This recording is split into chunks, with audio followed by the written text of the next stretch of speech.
जैसे वो है ना बोला अमेरिका में लाइट चली जाए तो आदमी पावर हाउस को कौन लगाता है भैया लाइट कैसे गई, और जापान में चली जाए तो फ्यूज चेक करता है, फ्यूज तो खराब नहीं हो गया। हिंदुस्तान में सिस्टम उल्टा, हिंदुस्तान में जाके पड़ोसी के झांक के देखे किसकी नहीं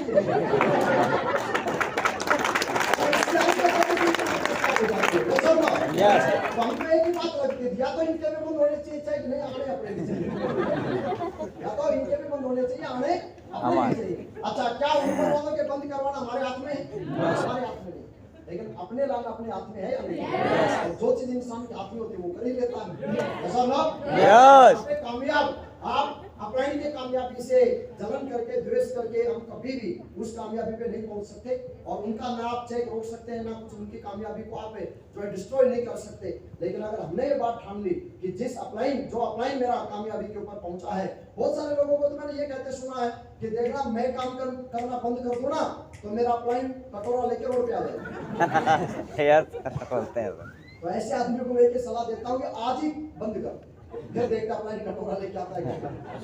ये बहुत बड़ी गलतफहमी होती है हमारी। जैसे वो लोहार जो चलते थे तो गाड़ी वाले लोहार देखे आपने? तो गाड़ी वाले जो लोहार जब एक जगह से दूसरी जगह जाते थे तो उस गाड़ी के नीचे एक कुत्ता चलता था उनका। Yes sir. 2-3 कुत्ते भी रखते थे। तो कुत्तों को गलतफहमी क्या हो गई कि बोला ये जो गाड़ा चल रहा है ना ऊपर, इसका पूरा वजन हमने वो जो है हमारे ऊपर जो है रखा, इसका पूरा वजन हमारी वजह से गाड़ा चल रहा। और तीनों चारों ने मिलकर प्लान बनाया, बोले एक काम करो अपने ब्रेक लगाते अभी गाड़ा रुक जाएगा, और ब्रेक लगा दिया जी, गाड़ा आगे निकल गया। तो वजह से थोड़ी चल रहा था, और तो बहुत आगे निकल गया। फिर तीनों एक दूसरे की तरफ देख के बोल रहे, बोले यार अपनी वजह से तो नहीं चल रहा था। बोला क्या करा, बोला तो निकल गया। बोला तेजी से उसके पीछे लगो भैया, उसको पकड़ लो, उसको पकड़ेंगे तो कम से कम धूप तो नहीं लगेगी। तो ये बहुत गलतफहमी हमारे बहुत सारे लोगों को जाती है। आपकी वजह से आपका काम नहीं चल रहा है, आपके अपलाइन के निर्णय और आपके अपलाइन के धंधाई की वजह से आपके अपलाइन का काम चलता है। यस और नो? यस। बात कभी भी दिमाग में आनी नहीं चाहिए। बहुत सारे लीडर्स के दिमाग में आ जाते हैं कि मैं काम करना छोड़ दूंगा तो देखना सब उल्ट हो जाएगा, है धरती इधर से उधर हो जाएगी। ऐसा कुछ भी होता नहीं। तो ये गलतफहमी नाम की धरती पे कोई चीज बनी है या नहीं बनी है? गलतफहमी के शिकार कभी भी नहीं होना साथियों। बेसिक चीजों के ऊपर मैंने हमेशा से फोकस बनाया, बेसिक चीजों को मैंने यहाँ पे करना शुरू किया। एक चीज और मैं आपको बताना चाहूंगा, यहाँ पे बहुत सारे लोग कैलकुलेशन लगाना शुरू कर देते हैं। बोला जी 7.5 3 बार दिशा ले लो, उसको 7,500 से गुना कर देंगे। फिर बोला जी एक मैंने वो एलडीपी मीटिंग लिया था, उसको 3,000 रुपए से उसको गुना कर देंगे। बोला 5 एलडीपी ले लो, उसको 3,000 से गुना कर देंगे। एक बोला मैंने लैपटॉप खरीद लिया, 40,000 रुपए वो भी ऐड कर लेंगे। एक मैंने बाइक या स्कूटी खरीद ली, 70,000 या 1 लाख रुपए वो ऐड कर लेंगे। बोला जी टोटल खर्चा कितना हो गया? बोला 1.25 लाख। आया कितना? बोला 23,000। बोला बेकार काम में छोड़ देते। बहुत सारे गलतफहमी के शिकार हो जाते हैं। मैं एक छोटी सी बात आपसे पूछना चाहता हूँ, अगर आप डॉक्टर बनने के लिए जाते, एमबीबीएस करने के अंदर मुझे बताओ 70-80 लाख रुपए आपके खर्च हो जाते या नहीं हो जाते? क्या एमबीबीएस के दौरान आपका इनकम स्टार्ट होती है? जब आप इंजीनियर बनते हैं तो मुझे बताओ 8, 10, 12, 15 लाख रुपए आराम से खर्च हो जाता नहीं हो जाता? क्या उस दौरान आपका इनकम आना शुरू होती है? जब आप एक सीए बनना शुरू करते हैं तो वहां पे पैसा लग जाता है। जब आप एमबीए करने के लिए जाते हैं तो 10, 12, 15 लाख रुपए हम एमबीए के अंदर लगा देते हैं। लेकिन क्या एमबीए जब हम करते हैं क्या उस दौरान हमारे पास इनकम आना शुरू होती है? उसके बावजूद इनकम आना शुरू नहीं होती। इंजीनियरिंग करने के बाद आपकी नौकरी लगेगी नहीं लगेगी ये कोई गारंटी नहीं है। एक बाप अपने बेटे को लेके गया इंजीनियरिंग कॉलेज में दाखिला करवाने के लिए, तो बाहर एक लड़का चाय की दुकान लगा रखी उसकी। तो उसके पिताजी ने उस लड़के से पूछ रहे, बोला बेटे कॉलेज कैसी है? मैं अपने बेटे का एडमिशन करवाने आया हूँ। तो लड़का बोलता साहब बहुत बढ़िया, मैंने यहीं से करी थी। मेरे को कल तक आई ये बात नहीं।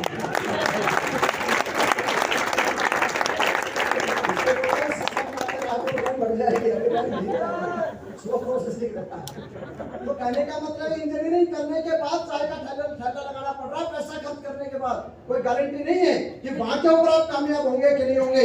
लेकिन यहाँ पे लाखों करोड़ों रुपए लगाने के बाद गारंटी की कामयाबी की गारंटी नहीं होती। लेकिन ये सिस्टम यहाँ पे ट्रेनिंग के नाम पे आप एक भी पैसा नहीं देते हैं। यहाँ पे जो भी अमाउंट जाता है ना कंट्रीब्यूशन, वो सिर्फ आपके मैनेजमेंट के ऊपर लगता है, आपके खाने पीने नहीं। तो एक बार आप एक काम कीजिएगा, इस होटल में एक बार रुक के देखना, 3 रात रुकना, 4 दिन रुकना।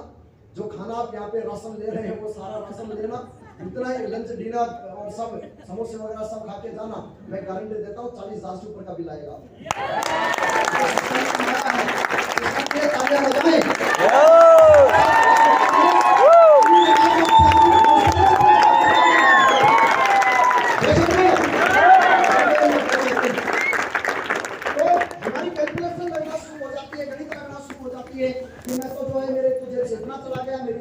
चला गया, मेरी जेब से इतना चला गया।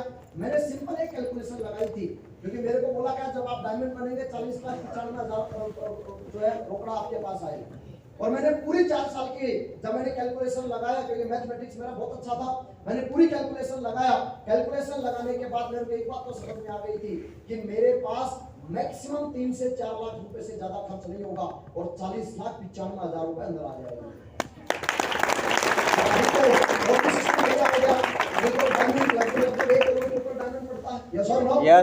कैलकुलेशन लगाना हम बंद करें, सोचना हम बंद करें। कई बार दिमागी रूप से हम इतने ज्यादा इंगेज है, इतने ज्यादा बिजी है कि बैठे बैठे और थिंक बहुत ज्यादा कर रहे हैं कि मैं जाऊंगा वहां पे, पता नहीं क्या होगा, पता नहीं मेरे साथ क्या होगा, पता नहीं मेरे को लोग खड़ा करेंगे कि नहीं करेंगे, पता नहीं लोग मेरे साथ ज्वाइनिंग होंगे कि नहीं होंगे।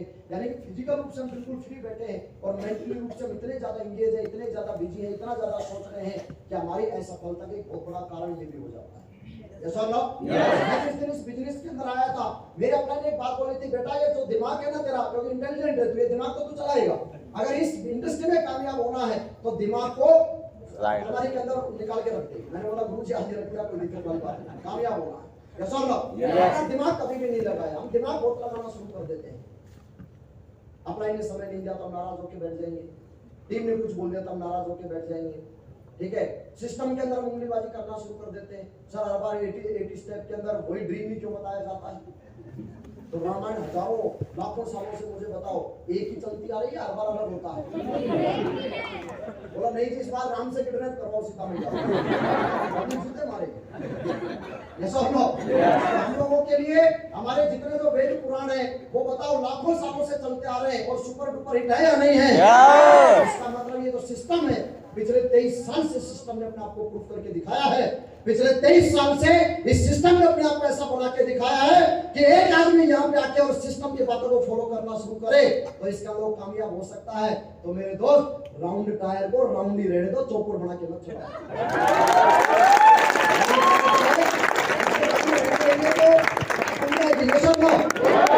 चौकोर बनाएंगे तो बोलो नहीं जी, चौकोर बना के फिर चलाऊंगा। यस और नो? अपलाइन बोल रहा है बेटा ये रास्ता गड्ढे की तरफ जा रहा है, बोला नहीं चल के देखूंगा, तो फिर गिर के देख, पता चल जाएगा। नहीं हमारे पास नहीं है कि हर गलती करके गड्ढे में गिरे, हर गलती करके सीखे और सीखने के बाद हम आगे बढ़े, लाइफ निकल जाएगी ऐसे। तो यस और नो? समझदार आदमी धरती पे कौन है? समझदार इंसान धरती पे वो है कि जिसको आप जो ऑलरेडी जो उस रास्ते से निकल चुका है उससे पूछ ले, भैया गड्ढे कहाँ है बता दे, ब्रेकर कहाँ आएंगे बता दे। यस और नो? सीधा रास्ता कहाँ आएगा बता दे, 6 लाइन हाईवे जो है वो कहाँ आएगा वो बता दे। यस और नो? अगर आप पूछ के चलना शुरू करेंगे तो गलती होने के चांसेस आपके बहुत कम हो जाएंगे। और उसके बावजूद भी बहुत सारी गलतियां होती, मेरे से बहुत सारी गलतियां हुई, तो वहां पे हमने अपने आप को सुधारने का एटीट्यूड हमने डेवलप किया। क्योंकि जाने अनजाने के अंदर जब आप इस रास्ते पे चलना शुरू करते हैं, क्योंकि ना हमारे पास कोई डिग्री डिप्लोमा है, ना हमारे पास कोई अनुभव है, ना ही से काम को लेकर हमने कोई जो है हमारा कोई कुछ नहीं काम है, और जब आप एक नई इंडस्ट्री में आते हैं तो इसका नई इंडस्ट्री के अंदर चैलेंज आना शुरू होते हैं, तो वहां फिर आपको घबराना नहीं है, गलती भी करो, बिंदास होकर अपलाइन की शरण में चले जाओ। जब मेरे से गलतियां होती तो मैं अपलाइन की शरण में जाता था, गुरुदेव आप बताओ निकलना कैसे है। लेकिन एक बात मैं बहुत ध्यान रखता, एक गलती जो एक बार कर दी उसको दोबारा रिपीट नहीं करना। क्योंकि पहली गलती आपकी हो सकता है कि जाने अनजाने हो सकती है, लेकिन सेम गलती दोबारा वो इंटेंशनली हो रही है, वो जानबूझ के हो रही है। यस और नो? और लाइफ में चैलेंज से मैं कभी नहीं परेशान हुआ, आप भी मत घबराना। क्यों? क्योंकि चैलेंज का आना हमको आगे बढ़ाने में बहुत जरूरी है। शोले मूवी देखी आपने? अपने टाइम पे सुपर डुपर हिट रही है। गब्बर सिंह को निकाल दो उसमें से, आप बताओ क्या बचा? शोले मूवी में कुछ बचेगा? गब्बर सिंह अगर वो जो कैरेक्टर जो है गब्बर सिंह का कैरेक्टर हटा दो, अब कुछ बचेगा शोले मूवी में? तो हम तो अपने शोले के गब्बर सिंह को मारना चाहते हैं। बोला जी चैलेंज नहीं आने चाहिए, परेशानी नहीं आनी चाहिए, तो बूंदी का लड्डू बन जाएंगे फिर हम। यस और नो? और बूंदी का लड्डू हल्का सा दबाओगे एकदम खिल जाएगा, सच बात है या नहीं है? तो आपके लाइफ में अगर चैलेंज आ रहे तो ईश्वर का धन्यवाद देना, सिस्टम का धन्यवाद देना, क्योंकि ईश्वर आपको मजबूत बनाना चाहता है। जिस दिन आप डायमंड बने उससे आपको यस और नो? परेशानी से बुखार नहीं आता, परेशानी से निखार आता है। आप जितना चैलेंज फेस करेंगे, जितने आपके हिस्से की तकलीफ होगा आप झेलेंगे ना, आप उतने निखरते चले जाएंगे, उतना ज्यादा आप जो है मार्केट के अंदर राज करेंगे। और जितने लोग बोलते हैं ना कि मेरी लाइफ में सब तकलीफों को भगवान ने खत्म कर दिया, तो फिर मैं आपको बोलूंगा आप कामयाब हो ही नहीं पाएंगे। फिर एक आध बोलता है यादव जी आपको क्या पता तकलीफें क्या होती हैं, नहीं मैं तो YouTube से डाउनलोड हो गया।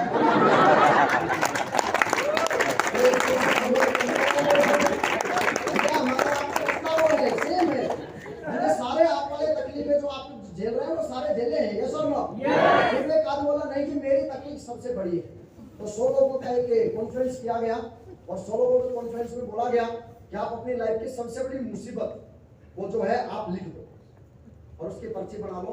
तो सबने अपने टॉप से टॉप जो प्रॉब्लम थी उसको जो है उस पे लिखा और फोल्ड कर लिया उसको, और उसके बाद एक जो है बॉक्स रख दिया गया आगे और उसमें बोला गया सारे लोग अपनी पर्ची जो है उसके अंदर बॉक्स के अंदर आप डाल दीजिए। तो 100 के 100 लोगों ने अपनी बड़ी से बड़ी तकलीफ को बॉक्स के अंदर डाला और उस बॉक्स को हिलाया गया। और बॉक्स को हिलाने के बाद और वो जो ऑर्गेनाइजर था उन्होंने बोला कि आप एक काम कीजिए, इसमें से कोई भी एक पर्ची उठा लीजिए, रैंडमली कोई भी उठा लीजिए, और बोला अब ये प्रॉब्लम आपकी है। तो उसके बाद उन्होंने देखा तो सबने एक ही जवाब दिया, बोला मेरी वाली दे दो, प्रॉब्लम कोई ठीक है। मुश्किल है। तो कहने का मतलब ये है कि हमको ये लगता है कि हमारी प्रॉब्लम ज्यादा है मेरे दोस्त, प्रॉब्लम चैलेंज जो भी है दिल खोल के स्वीकार कीजिए उनको, क्योंकि वो आपको टॉप लेवल पे लेके जाएंगे।